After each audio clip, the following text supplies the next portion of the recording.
नमस्कार साथियों, मैं अजय पांडे एक बार फिर से आप सबका बहुत बहुत स्वागत करता हूं आपके अपने YouTube channel A to Z stories में। प्रणाम परिणाम बदल देता एक पौराणिक कथा है, आइए इसको विस्तार से सुनते हैं। अगर हम किसी को प्रणाम करते हैं हाथ जोड़कर, तो उसका परिणाम यानी कि उसका रिजल्ट कैसे बदल देता है। प्राचीन काल में मृकंड नाम के एक विख्यात मुनि थे। उनका एक पुत्र था। ऋषि दंपति द्वारा श्रेष्ठ संस्कार मिलने से वह बालक 5 वर्ष की अल्पायु में गुणवान हो जाता है। एक दिन किसी सिद्ध ज्ञानी ने उस बालक की ओर देखा और बहुत देर तक ठहर कर उसके जीवन के विषय में विचार किए। बालक के पिता ने पूछा कि मेरे पुत्र की कितनी आयु है। इस पर सिद्ध ज्ञानी बोले कि इसके जीवन में अब केवल 6 माह अवशेष रह गए हैं। उस बालक की आयु केवल 5 वर्ष 6 माह की थी। उस सिद्ध ज्ञानी की बात सुनकर बालक के पिता ने बालक का उपनयन संस्कार कर दिया और उससे कहा कि बेटा, तुम जिस किसी मुनि को देखो उन्हें प्रणाम जरूर करना। सप्तऋषियों ने उस बालक को दीर्घायु होने का आशीर्वाद दिया। इतना कहने के बाद जब उन्होंने उसकी आयु पर विचार किया, तब 5 दिन ही आयु शेष जानकर उन्हें बड़ा दुख हुआ। वे उस बालक को लेकर ब्रह्मा जी के पास गए। बालक ने ब्रह्मा जी के चरणों में प्रणाम किया। ब्रह्मा जी ने उसे चिरायु होने का आशीर्वाद दिया, मतलब दीर्घायु होने का आशीर्वाद दिया। पितामह का वचन सुनकर ऋषियों ने बड़ी प्रसन्नता जाहिर की। तत्पश्चात ब्रह्मा जी ने उनसे आने का कारण पूछा। आप लोग किस काम से यहाँ आए हैं? ये बालक कौन है? ऋषियों ने यह कहकर बताया कि यह बालक मृकंड का पुत्र है। इसकी आयु क्षीण हो चुकी है। इसका सबको प्रणाम करने का स्वभाव हो गया है। एक दिन हम लोग उधर से जा रहे थे। इस बालक ने सबको प्रणाम किया। उस समय हम लोगों के मुख से चिरायु होने का आशीर्वाद निकल गया। आप भी इसे चिरंजीवी होने का आशीर्वाद दे चुके हैं, अतः इस बालक को बचाइए। ब्रह्मा जी बोले, ये बालक मार्कंडेय आयु में मेरे जितना समान होगा। यह कल्प की आदि और अंत में श्रेष्ठ मुनियों से घिरा हुआ सदा जीवित रहेगा। इस प्रकार सप्त ऋषियों ने ब्रह्मा से वरदान दिलाकर उस बालक को पुनः पृथ्वी पर भेज दिया। कहा भी गया है, अभिवादन शीलस्य नित्यम वृद्धोपसेविना चत्वारितस्य वर्धन्ते आयु विद्या यशो बलम। अर्थात जो प्रतिदिन वरिष्ठ लोगों का अभिवादन तथा उसकी सेवा करता है, निश्चित ही उसकी आयु विद्या यश तथा शक्ति में वृद्धि होने लगती है। तो दोस्तों, ये छोटी सी कहानी थी कि हमें अपने बड़ों को प्रणाम क्यों करना चाहिए। अगर आपको ये पौराणिक कथा अच्छी लगी हो तो मित्रों में जरूर से शेयर करिएगा। आइए इसी के साथ एक और छोटी सी पौराणिक कथा की तरफ हम आगे बढ़ते हैं कि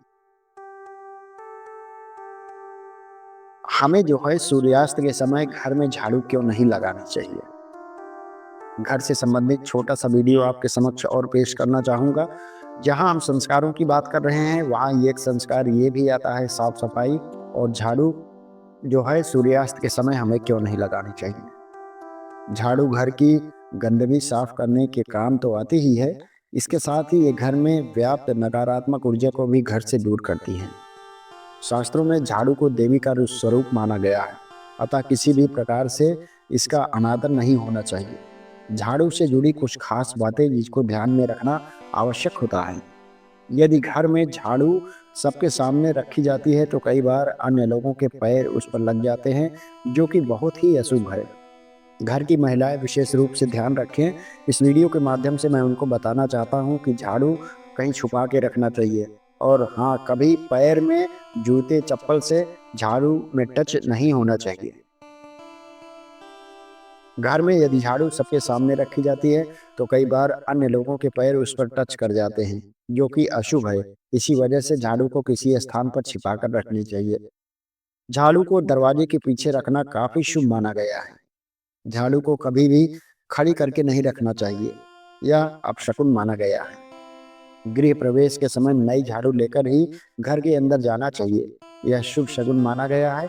इससे नए घर में सुख समृद्धि और बरकत बनी रहती है। कोई भी सदस्य किसी खास कार्य के लिए घर से निकलता हो तो उसके जाने के तुरंत बाद घर में झाड़ू नहीं लगाना चाहिए। ऐसा करने पर उस व्यक्ति को असफलता का सामना करना पड़ सकता है। झाड़ू को घर में बड़ा ही विशेष रूप से महत्व दिया गया है। इसीलिए आप लोग भी झाड़ू को बहुत ही हिसाब से रखें और घर में लगाना चाहिए। यह घर की गंदगी को दूर करने में ही काम में नहीं ली जाती, बल्कि हिंदू धर्म के अनुसार झाड़ू को देवी लक्ष्मी का रूप माना जाता है। घर के कचरे को ये दूर करती हैं और कचरा यानी दरिद्रता का प्रतीक होता है, जो उसको दूर करने के बाद सुख समृद्धि यश घर में आता है। इसीलिए इसे दरिद्रता को दूर करने के लिए सबसे अच्छा माना जाता है। इससे जुड़े शुभ अशुभ व्यक्ति के जीवन में कई तरह से प्रभाव देते हैं।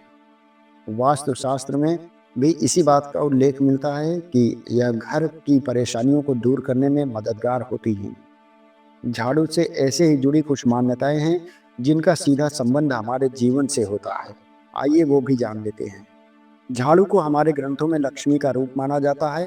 कहा जाता है कि यदि झाड़ू पैर पर लग जाता है तो वहां धन की हानि होती है। हमेशा घर में झाड़ू को लोगों की नज़रों से दूर रखना चाहिए। वास्तु के अनुसार जिस तरह धन को घर में छुपा कर रखा जाता है, ठीक उसी तरह झाड़ू को भी छुपा कर रखना चाहिए। झाड़ू को इधर उधर रखने से धन के आगमन में रुकावट आती है, आर्थिक समस्या का सामना भी करना पड़ता है। सूर्यास्त के बाद कभी भी झाड़ू को घर में नहीं लगाना चाहिए। ऐसा करने से लक्ष्मी जी नाराज हो जाती हैं, घर में धन की हानि भी होती है। इसे कभी भी खड़ा करके नहीं रखना चाहिए। ऐसा करना अपशगुन का प्रतीक माना जाता है। इसीलिए हमेशा इसे लेटा कर रखना चाहिए। अगर आप नई झाड़ू का उपयोग कर रहे हैं तो इसके लिए शनिवार का दिन सबसे उत्तम माना जाता है। झाड़ू को पश्चिम दिशा के किसी कमरे में रखना शुभ माना जाता है। इससे घर में नकारात्मक ऊर्जा नहीं आती है। और सबसे ज़रूरी बात, टूटी फूटी झाड़ू का उपयोग नहीं करना चाहिए। तो दोस्तों, ये छोटी सी जानकारी आपको कैसे लगी हमें कमेंट में अवश्य बताएं, और अगर अच्छी लगे तो इस वीडियो को और लोगों में ज़रूर शेयर करें। मिलेंगे एक नई वीडियो में एक नई रोचक जानकारी के साथ। तब तक के लिए दोस्तों, नमस्कार, प्रणाम, जय हिंद।